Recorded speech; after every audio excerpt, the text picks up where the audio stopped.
Okay, got this oil pump out of a 1.8 GTI. He busted the oil pan. Oil leaked out. He shut the engine off right away, so the engine didn't run it low on oil at all. I put in a new pan, put it back together. Wouldn't get oil pressure at all. There was no oil pressure. I then took the pan back off and found that this bolt had sheared off. During the time after I placed the pan and started it and ran with no oil pressure, this bolt sheared off and it stripped out this gear. So right away I knew this oil pump seized up for some reason. So I put a new oil pump on it, start back up, runs great, has full oil pressure. But now I'm trying to figure out why this pump failed. I took this cover off, just a couple Allen bolts, and first glance, looks absolutely perfect inside. You know, I was expecting to find like metal shavings or be all galled up or something. You know, pull off the inner gear.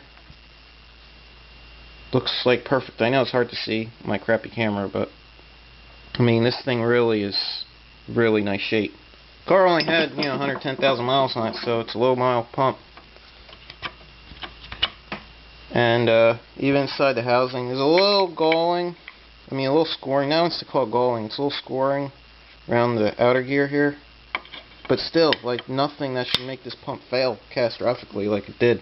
It just locked up solid, and thank God it didn't break the chain, because then I'd have to do a whole time belt job. But anyways, what happens though, when you go spin it, it stops.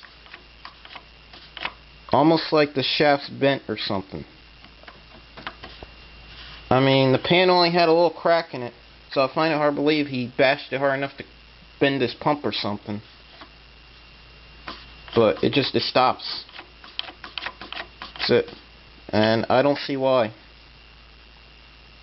Only thing I could think, either is this shaft's bent, the housing's bent. But if the housing was bent, it wouldn't stop it wouldn't rotate a little then stop. It has to be something screwed with the shaft. I don't know. I really don't get it. The pump looks mint inside. Otherwise, see the bolt broke off, and what happened is it kept spinning. It was tightening up the bolt until the bolt snapped. Then it just kept spinning on the shaft. And luckily we shut it off, because it was running no oil pressure for about 30 seconds or so. And stupid gauge clusters in these cars don't trigger a low oil alarm when it's at idle. So, I don't know. You guys have an idea, let me know. Okay, thanks.